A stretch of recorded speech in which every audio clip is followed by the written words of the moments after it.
আসসালামু আলাইকুম রহমতুল্লাহ। আবারও আপনাদের মধ্যে নতুন একটি ভিডিও নিয়ে উপস্থিত হলাম।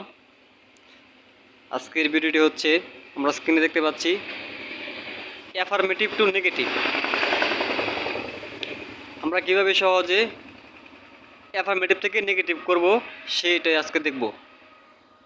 তো অ্যাফার্মেটিভ সেন্টেন্সটি হচ্ছে কি হ্যাঁ-বোধক, আর নেগেটিভ সেন্টেন্সটি হচ্ছে না-বোধক। তো আমরা কিভাবে অ্যাফার্মেটিভ থেকে নেগেটিভ করব সেটি আজকে আমরা দেখব। খুব ছোট্ট দুটো রুলস আছে। এই দুটো রুলসের মাধ্যমে আমরা শিখব কীভাবে অ্যাফার্মেটিভ থেকে নেগেটিভ করতে হয়। তো ভিডিওটি মনোযোগ সহকারে দেখেন।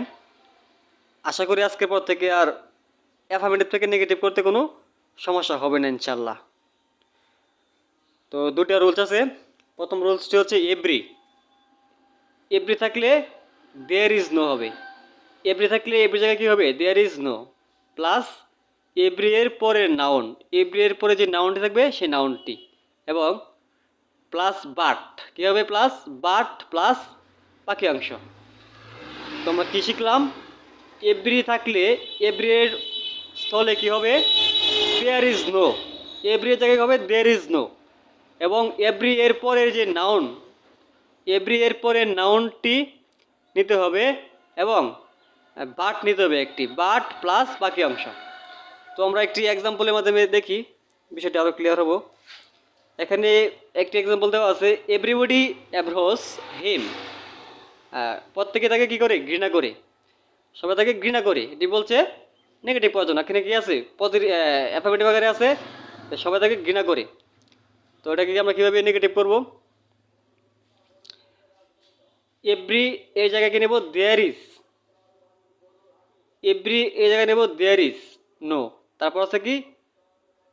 নাউন নিতে হবে একটি, এভরি এর পরে নাউন। তাহলে এখানে এভরি পরে নাউন বডি, তার মানে কি হবে? এখানে দেয়ার ইজ নো বডি। তারপর কি? বাট নিতে হবে, নাউনের পরে বাট। এই যে একটি বাট নিলাম, তারপর বাকি অংশ abhors him. There is nobody but abhors him. এটা মিনিংসটা কি? তাকে ঘৃণা করে না এমন কেউ নেই। There is nobody but abhors him, তাকে ঘৃণা করে না এমন কেউ নেই। তো এভরি এর ব্যবহারটা আজকে শিখলাম। এভরি নিয়ে আর কোনো ঝামেলা থাকবে না আশা করি। তারপর অনলি বা অ্যালন।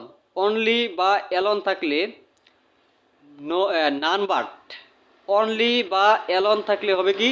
নান বাট বসে, ব্যক্তি বা সৃষ্টিকর্তার জন্য।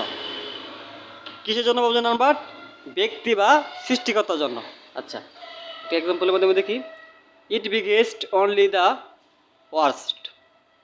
এটা কি? ভালো কিছু, মানে এটি শুধু খারাপ কিছুই কি সৃষ্টি করে, এটি খারাপ জিনিসই কি সৃষ্টি করে। তো এটাকে বলছে নেগেটিভ করার জন্য।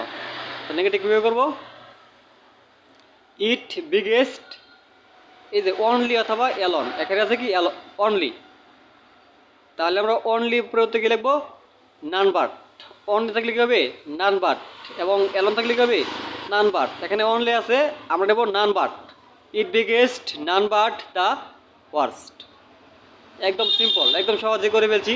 ইট biggest none but the worst. এটা কি? ভালো কিছু সৃষ্টি করতে পারে না। এটা কি পারে না? ভালো কিছু সৃষ্টি করতে পারে না। তাহলে আমরা শিখলাম, একদম ছোট্ট করে দুইটা রুলস দিলাম। এভরি থাকলে কি হবে? There is no. আর অনলি অথবা এরম থাকলে হবে কি? None but. তো আমরা কীভাবে অ্যাফার্মেটিভ থেকে নেগেটিভ করতে হয় সেটা শিখলাম। নেক্সট আপনারা কি কোন ভিডিও চান অবশ্যই কমেন্টস বক্সে জানাবেন। তো সে পর্যন্ত আপনারা ভালো থাকবেন, সুস্থ থাকবেন। আসসালামু আলাইকুম রহমতুল্লাহ।